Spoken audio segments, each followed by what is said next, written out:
Hello दोस्तों। कभी सोचा है आपने कि हम अपने पापा से किस तरीके से बात करते हैं? कभी हमने उन्हें समझने की कोशिश की है? क्या हम अपने पापा से उस तरह से बात कर पाते हैं जैसे हम अपने खास दोस्तों से करते हैं? शायद हम नहीं कर पाते। तो चलिए आज इसी के बारे में थोड़ी सी बातें करते हैं। दोस्तों, आज मैं एक ऐसी किताब लेके आया हूँ जो कि एक बाप और बेटी की रिश्ते की कहानी है। अ, ये सिर्फ वो कहानी ही नहीं है, ये एक्चुअली हमारे भीतर का जो खालीपन है उसको भी छूती है, जिसे हम अक्सर बिजी कहकर टाल देते हैं कि हम भी बिजी हैं और घर वाले भी बिजी हैं, या कोई मिसअंडरस्टैंडिंग जब हमारे बीच में हो जाती है। खासकर एक ऐसी उम्र होती है जब हम यू नो टीन एज से जो है एडल्ट होने की उम्र से गुजर रहे होते हैं। हम अपने कैरियर में कुछ अच्छा करना चाहते हैं और हम कुछ ऐसा कर रहे होते हैं अपने मान लीजिए पढ़ रहे होते हैं, आप कॉलेज में होते हैं या हाई स्टैंडर्ड हायर स्टैंडर्ड वगैरह सेकेंडरी वगैरह में होते हैं। तो आपको बड़ी प्रॉब्लम होती है। आपको लगता है कि मैं जो कह रहा हूँ वही सही है, मैंने जो देखा वही सही है ना? और हमारे ज़्यादातर लोगों के संबंध जो है अपनी माँ के साथ बहुत अच्छे होते हैं, पर पिता के साथ हम शायद वैसे संबंध नहीं बना पाते। तो चलिए आज इसी बारे में बात करते हैं। अ, अगर आप इस वीडियो को देख रहे हैं तो एक प्याला चाय उठा लीजिए और ज्वाइन कीजिए बुक चाय एंड बंच ऑफ स्टोरीज में। और जिसमें आज की स्टोरी है ये किताब, यार पापा। अ, यार पापा ये दिव्य प्रकाश दुबे की बुक है। अ, दिव्य प्रकाश दुबे ने करीब 7 से 8 किताबें और लिखी हैं। कई सारी उनकी किताबें हैं, जैसे मुसाफिर कैफ़े उनकी काफ़ी फेमस किताब है। मेरे खैर रिव्यूज थोड़े से अलग थे मुसाफिर कैफे जब मैंने पढ़ी थी। अक्टूबर जंक्शन उनकी काफ़ी अच्छी किताब है। इब्न बतूता इनकी बहुत अच्छी किताब है जो एक माँ और बेटे के रिश्ते के ऊपर है। ठीक है। और मसाला चाय ये भी इनकी किताब है। इसके अलावा अब ये वेब सीरीज में भी काम कर रहे हैं।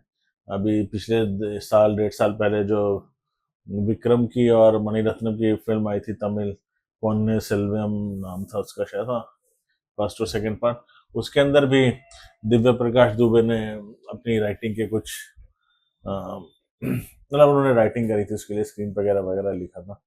तो काफ़ी फेमस राइटर हैं। आजकल आप देखते होंगे कि यूट्यूब पर या रील्स वगैरह भी काफ़ी बनाते रहते हैं। कहानियों अच्छा काम करते हैं, मतलब रिकमेंड करते हैं बुक्स को कि कौन सी बुक्स आपको देखनी चाहिए, कौन सी बुक्स आपको पढ़नी चाहिए।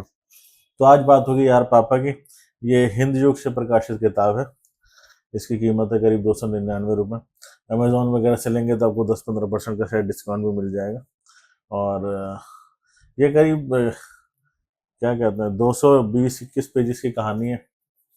और मैंने भी काफ़ी टाइम बाद कोई ऐसी किताब पढ़ी जो एक सिटिंग में मैंने उसे पूरा कर लिया। और अगर आप मेरे से पूछें कि आप इसको से 10 में से कितने नंबर देंगे, तो मुझे लगता है मैं 10 में से 7 नंबर दूंगा। थोड़ी सी कहानी, थोड़ी सी मैं कहता हूँ, थोड़ी सी शायद प्रेडिक्टेबल लगे उन लोगों को जो ज़्यादा कहानियाँ पढ़ते हैं, है ना? पर एक बात मैं कहना चाहूँगा, जो मैंने इनकी मुसाफिर कैसे पढ़ी थी, उससे तो काफ़ी अच्छी मुझे लगी इस बार राइटिंग। और वैसे मैं कोई इतना वो बड़ा आदमी नहीं हूँ कि मैं किसी राइटर के बारे में इतना कुछ खास रिव्यू कराऊँ, बता सकूँ, पर मुझे लगता है कि जो चीज़ मुझे अच्छी लगी, मुझे इंटरेस्ट आया, तो मैं अपने हिसाब से बता सकता हूँ। क्योंकि देखिए अंत में अगर हम किसी चीज़ में इन्वेस्ट कर रहे हैं तो हमें ही तो मज़ा आना चाहिए ना। कम से कम हमें तो मज़ा आना ही चाहिए ना। अब हम इन्वेस्ट कर रहे हैं, हम मज़ा किसी दूसरे तीसरे को आए, हाँ, और हमें कहा जाए कि उसका जो मज़ा है वही आप लीजिए, आप उसी को मान लीजिए सत्य, तो ऐसा तो हो नहीं सकता। तो बात करते हैं यार पापा की। इस किताब को पढ़ते हुए मैंने कई सारे पन्नों को फोल्ड किया। इसका मतलब यह है कि उसमें कई सारी बातें हैं जो मुझे बहुत पसंद आई। पहले बात करते हैं कहानी के किरदारों की। ये कहानी है मनोज की। मनोज एक काफ़ी बहुत बड़े लॉयर हैं दिल्ली के। दिल्ली हाई कोर्ट के लॉयर हैं या सुप्रीम कोर्ट के, ये शायद क्लियरली बताया नहीं गया है, पर बहुत बड़े लॉयर हैं। मनोज। ये कहानी है मीता की, मनोज की दोस्त जो लॉ कॉलेज में मनोज के साथ थी। ये कहानी है गजेंद्र की, जो आईएएस लेवल के ऑफिसर हैं और मनोज और मीता के दोस्त हैं लॉ कॉलेज में। ये कहानी है शाशा की, जो मनोज की बेटी है। जैसे मैंने कहा कि मनोज और ये जो किताब है ये अपने बाप और बेटे के रिश्तों के बारे में है। ये कहानी है प्रिया की, जो मनोज की वाइफ है और अभी मनोज से अलग रहती हैं, गोवा में रहती हैं। ये कहानी एक स्माइलिंग अंकल की, मतलब एक ऐसा शख्स जो शायद हम सबके जीवन में होना चाहिए। स्माइलिंग अंकल जो हमें बताता है कि जब हम किसी से नाराज़ होते हैं या हम खुद से भी नाराज़ होते हैं तो तब हमें कैसे बिहेव करना चाहिए, या वो ऐसा शख्स जो हमारी बातें सुनता है, हमें जज नहीं करता। मुझे लगता है हर किसी की लाइफ में एक स्माइलिंग अंकल होने चाहिए। ये कहानी है मेरे सबसे पसंदीदा किरदार जो इसके अंदर है पवी रंजन पावा, यानी बाबा की। बाबा जो एक लॉ कॉलेज के स्टूडेंट हैं और मतलब क्या ही पर्सनैलिटी है उनकी। वो अपने आप को बाबा कहलाना पसंद करते हैं, वो किसी से बात भी करते हैं तो उससे बाबा बोलते हैं और घनघोर ज्ञानी व्यक्ति हैं। उनके पास जितना ज्ञान है उन्होंने, उनकी उम्र तो इतनी नहीं है, उम्र तो वही है जो कॉलेज स्टूडेंट की होती है, 22-23 साल। पर जो उनके पास ज्ञान है वो आता है ज्ञान का भंडार है। ओशो के साथ शिष्य हैं और पसंद करते हैं ओशो को, और जो उनके पास ज्ञान है उसका तो खैर कहना ही क्या। और कॉलेज में वो हमेशा फर्स्ट आते हैं, उनके आसपास मंडी लगी रहती है। इसमें से जो उनका इंट्रोडक्शन है बाबा का, मैं आपको पढ़ के बताता हूँ कि कैसा उनका इंट्रोडक्शन रहा। देखिए दिव्य प्रकाश जी ने किस तरीके से लिखा उन्हें कि बेड पर कुर्सी रखी हुई थी, उस पर पवी रंजन बैठे नहीं थे, विराजमान थे। उनका नाम पवी था, लेकिन वो खुद को बाबा कहलवाना पसंद करते थे और बाकी लोग भी उनको बाबा नाम से पुकारा करते थे। नीचे 3-4 लोग भक्तिभाव से बैठे हुए थे और बाबा का नाम पुकारा करते थे। बाबा पवी एक कश लेते और हवा में गोले छोड़ते हुए कश आगे बढ़ जाता। पवी रंजन के हाथ में लॉ की किताब थी और वह बाकी लोगों को ऐसे पढ़ा रहे थे जैसे प्रवचन दे रहे हैं। पवी रंजन लॉ कॉलेज के सबसे कुख्यात छात्र थे। इतने कुख्यात थे कि उनके रूममेट कमरे में टिक नहीं पाता था, अपने आप ही कमरा बदल दिया करता था। पढ़ने में तेज और हरामीपन में अल्ट्रा तेज। तो ये इनका इंट्रोडक्शन है। मुझे तो पढ़ के मतलब किताब कहानी में ये चीज़ें काफ़ी थी कि अगर वो किसी कॉलेज स्टूडेंट की बात कर रहे हैं तो वो उसकी मनोदशा बता रहे हैं, उस एज के अंदर उनकी क्या मनोदशा होती है, कैसे उनके अपने परिवार से, अपने माता पिता से उनके विचार मिलते नहीं हैं, कैसे कुछ ऐसी बातें उनके बचपन में हुई होती हैं जो उसे उन्हें दूर तक इस टीन एज में और एडल्टहुड होने तक उन्हें तंग करती है, जब तक वो उसके बारे में बैठ के बात नहीं कर लेते या एक दूसरे से कंसल्ट नहीं कर लेते, समझ नहीं लेते। और और जब किसी वयस्क की बात आती है, जैसे मनोज की डेली रूटीन की बात आती है, उसके काम की बात आती है, तो उसको कभी ने उसी उसको लेखक ने उसी तरीके से लिखा है। कहानी शुरू होती है समय शून्य से कुछ देर पहले, जहाँ पे मीता, मनोज और गजेंद्र एक लॉ कॉलेज में पढ़ रहे हैं। उसके बाद कहानी सीधे जंप मारती है 30 साल बाद, जब मनोज की ज़िंदगी काफ़ी बदल चुकी है, उसकी ज़िंदगी में काफ़ी भूचाल आ रखा है और उसे किसी कारणवश वापस अपने कॉलेज जाना पड़ता है। और कॉलेज जाता है, उसी कॉलेज में उसकी बेटी पढ़ती है। वो किस लिए जाता है कॉलेज? अपनी बेटी से मिलने के लिए जाता है, या उसके पीछे उसकी कोई और वजह थी, या उसका कॉलेज जाना ज़रूरी था? ये तो अब जब किताब पढ़ेंगे तो ही आपको पता चलेगा। पर मज़ा आएगा आपको पढ़ने में। अंत में आपको पता चलेगा कि यार पापा सिर्फ मनोज और शाशा के किताब ही नहीं है, यार पापा में वो कुछ भी है जो कभी मनोज ने अपने पिताजी से बात की थी जब वो इतना बड़ा लॉयर नहीं बना था, वो कहानी भी इसमें है।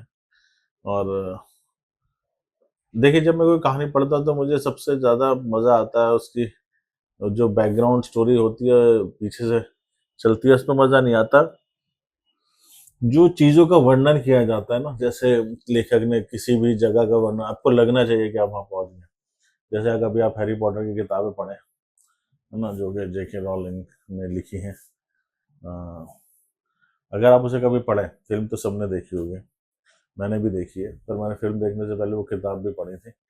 वो किताब मुझे लगता है फ़िल्मों से 100 गुना ज़्यादा इंटरेस्टिंग है, क्योंकि वो जो दुनिया है, अब देखिए जब आप उसे फ़िल्मों के पर्दे पे देखते हैं तो कितनी फ़ैसिनेटिंग लगती है, पर जब उस किताब को पढ़ेंगे तो आपको वहाँ ले जाती है।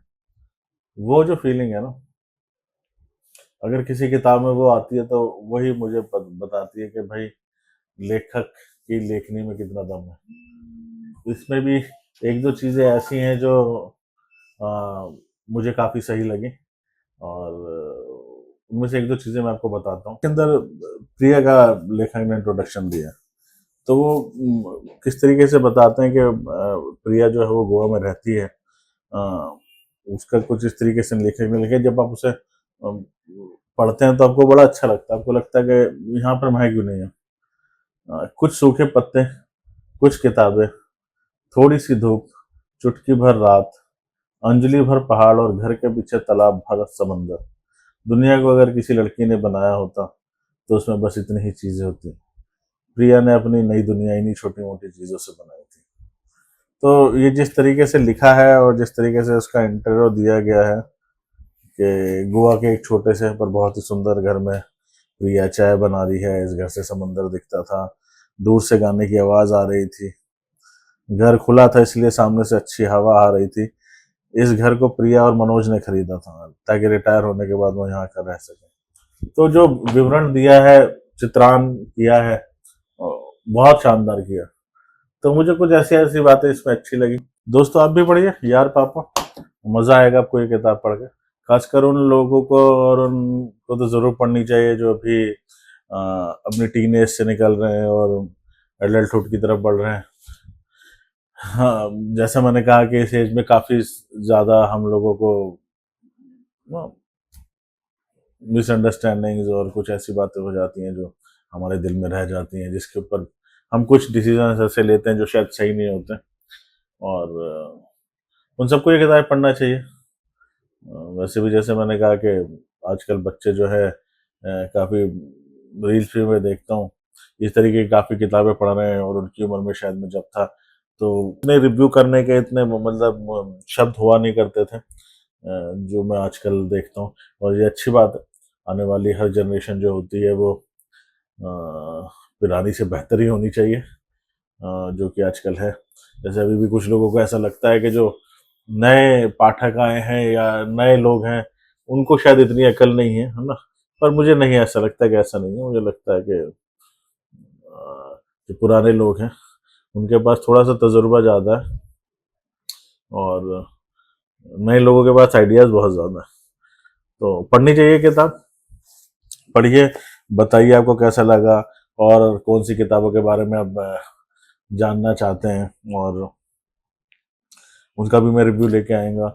इसमें जो मैंने कुछ बातें करी, आपको कौन सा किरदार पसंद आया कमेंट में लिखिए, और please like the video, share the video and subscribe the channel. जैसे मैंने कहा था कि ये मेरा दोबारा से एक एफर्ट है, एक ऐसा चैनल शुरू करना जहाँ हम किताबों की बातें कर सकें। तो आपका सहयोग बहुत ज़रूरी है, सपोर्ट आपका मिलेगा तो और मज़ा आएगा करने में, और हम और अच्छे तरीके से किताबों पे बात कर पाएंगे। तो please please like the channel, subscribe the channel, और पढ़िए यार पापा को, चाय का कप उठाइए, थोड़ा सा समय निकालिए। जैसे मैंने बोला, आप 2-1 घंटे में ऐसे पढ़ सकते हैं, और पढ़िए, मज़ा लीजिए यार पापा का, और बताइएगा आपको कैसी लगी। और जल्दी मुलाकात होती है आपसे दूसरे एपिसोड में, घर बैठ बुक्स चाइज एंड बंच ऑफ स्टोरीज में, जहाँ पर हम बातें करते हैं किताबों की कहानियों की, उसमें गढ़े गए किरदारों की, और कुछ ऐसी बातें जो शायद किताब में लिखी और हमारी ज़िंदगी से जुड़ी हुई हैं, है ना, हमारे खुद के एक्सपीरियंस। तो जल्दी मुलाकात होती है, अपना ख्याल रखिए, बाय बाय, टेक केयर, जय हिंद।